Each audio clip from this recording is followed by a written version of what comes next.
Good morning class second. आज हम translation में क्वेश्चन वर्ड्स को ही आगे कंटिन्यू करेंगे जो हमने नेक्स्ट 4 अपने क्वेश्चन वर्ड्स को सीखा था। कौन कौन से थे? हाउ, हाउ मैनी, वाई और विच। हाउ का मतलब होता है कैसे, हाउ मैनी का मतलब होता है कितना, वाई का मतलब होता है क्यों, विच का मतलब होता है कौन सा। ओके, तो what are the question words? How, how many, why और विच। इन चारों क्वेश्चन वर्ड्स पर आज हम सेंटेंसेस को इंग्लिश टू हिंदी में ट्रांसलेट करेंगे। हिंदी में ट्रांसलेट करने के लिए बेसिक स्ट्रक्चर नहीं होता जैसे कि आप लोग जानते हो, लेकिन let us revise the structure that is used in English. सबसे पहले क्वेश्चन वर्ड, उसके बाद आता है helping verb, then comes the subject, after that verb and in last object. ठीक है, तो चलिए ट्राई करते हैं हिंदी में ट्रांसलेट करना। Why was she buying the clothes? Why was she buying the clothes? आपको पता है ना, जो why वर्ड होता है या क्यों शब्द जो होता है वो हमको काम होने का रीज़न बताता है कि ऐसा काम क्यों किया जा रहा है। ठीक है, तो why का मतलब आपको पता है क्यों होता है, was मतलब था यानी कि पास्ट टेंस, और was के साथ हम buying को लगाएंगे। मैंने बताया था ना, हेल्पिंग वर्ब और वर्ब को एक साथ ट्रांसलेट करेंगे तो वॉज बाइंग खरीद रही थी, क्योंकि लड़की के बारे में बात हो रही है। तो वॉज बाइंग खरीद रही थी, क्लोथ्स कपड़े, शी वह। ओके, तो क्या हो जाएगा? सबसे पहले हम लिखते हैं हमारा काम करने वाला, वह कपड़े क्यों खरीद रही थी।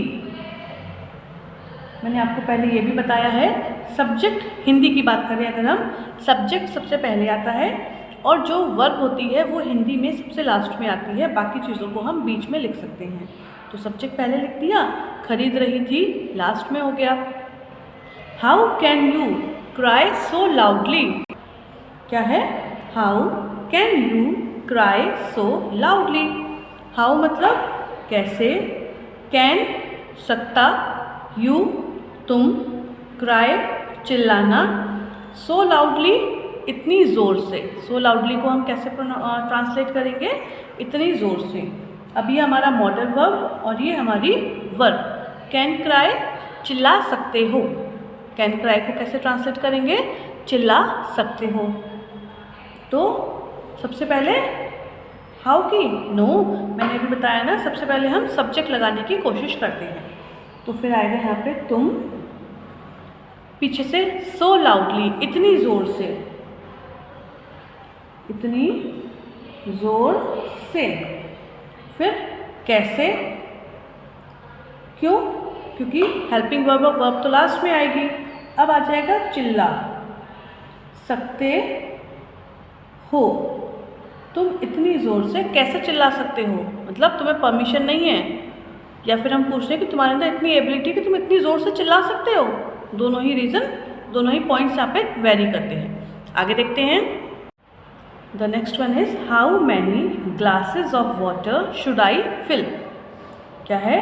How many glasses of water should I fill. आपको याद होगा मैंने पहले बताया था, हाउ मैनी को जब हम यूज़ करते हैं तो इसके साथ एक नाउन का यूज़ करना ज़रूरी है, वो भी इन इट्स प्लूरल फॉर्म, उसके बहुवचन वाले रूप में। तो how many glasses of water, तो यहाँ पे ग्लासेस जो है वो नाउन है, लेकिन हम इसको पूरा एक साथ ही ट्रांसलेट करेंगे। हाउ मैनी कितना, लेकिन बहुवचन में कितने, ग्लासेस ऑफ वाटर पानी के गिलास।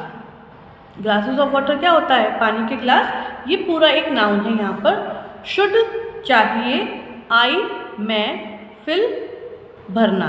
तो काम करने वाला कौन है? आई, और शुड के संग इसकी मैं वाली फॉर्म नहीं लगती, मुझे वाली फॉर्म लगती है, तो मुझे। फिर कितने, मुझे कितने पानी के गिलास, पानी के गिलास फिल, शुड फिल। अब ये वर्ब हेल्पिंग वर्ब हो गई और ये वर्ब हो गई। शुड फिल भरने चाहिए, तो भरने चाहिए। Okay, the next one, Y do you discuss about me. Y do you discuss about मी। जब वर्ब के साथ डू या डज आता है, वर्ब के साथ जब डू या डज आता है, इसका मतलब ये होता है कि जो सेंटेंस हमारा है वो प्रेजेंट इंडेफिनिट टेंस में हो जाता है, क्योंकि पहले भी पिछली वीडियोस में भी मैंने आपको बताया है कि except the positive form of present indefinite tense, negative हो या फिर इंटेरोगेटिव यानी कि क्वेश्चन वाले हों, इनमें हेल्पिंग वर्ब की ज़रूरत हमको होती है। तो why do you discuss about me, why मतलब क्यों, डू डिस्कस बातचीत करते हो, यू तुम, अबाउट मी मेरे बारे में, तो तुम मेरे बारे में बातचीत क्यों करते हो, बताओ क्यों करते हो। जब भी मैं तुम्हें देखता हूँ तुम मेरे बारे में बातचीत करते हो, क्यों करते हो, क्या रीज़न है। तो यहाँ पे रीज़न डिफाइन करेगा, तो तुम मेरे बारे में बातचीत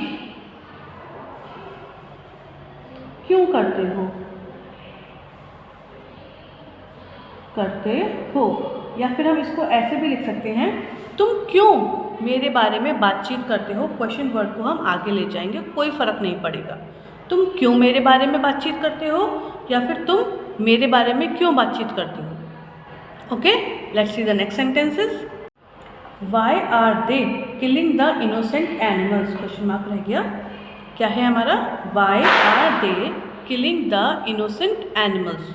वाई मतलब क्यों, आर मतलब हैं, दे वे, किलिंग मारना, इनोसेंट का मतलब होता है मासूम, इनोसेंट का मतलब क्या होता है, मासूम, एनिमल्स जानवर। अब इसमें हम हेल्पिंग वर्ब और वर्ब को एक साथ लेते हैं, आर किलिंग मार रहे हैं, क्योंकि प्लूरल है तो मार रहे हैं।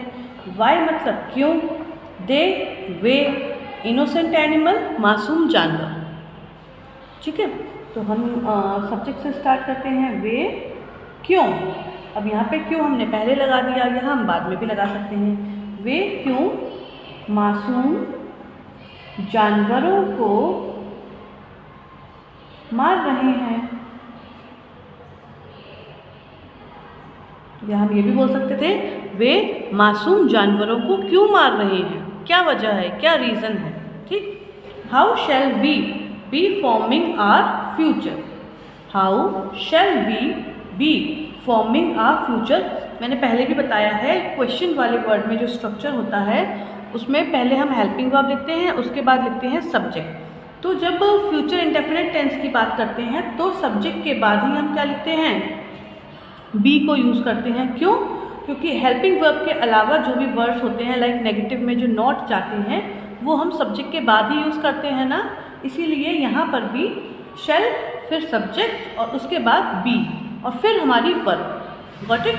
तो हाउ मतलब कैसे, शैल फ्यूचर टेंस हो गया, वी हम बी फॉर्मिंग, तो शैल बी फॉर्मिंग क्या है, शैल बी फॉर्मिंग रूप दे रहे होंगे या फिर आकार दे रहे होंगे। आर फ्यूचर हमारा भविष्य, हमारे भविष्य को, तो मतलब भविष्य को आकार कैसे देते हैं, हम कुछ काम करते हैं, कोई नौकरी करते हैं या फिर कुछ ना कुछ ऐसा काम करते हैं जिससे हमारा फ्यूचर जो होता है वो सिक्योर हो जाता है, अच्छा हो जाता है। तो हम सबसे पहले सब्जेक्ट कैसे, ओके, उसके बाद अपने भविष्य को, मैंने बताया था ना कि जब यूज़ करते हैं तो हम अपने के लिए यूज़ करते हैं, अपने, या फिर हम हमारे भी लगा सकते हैं, गलत नहीं है, लेकिन अपने ज़्यादा अच्छा लगेगा। अपने भविष्य को रूप दे रहे होंगे,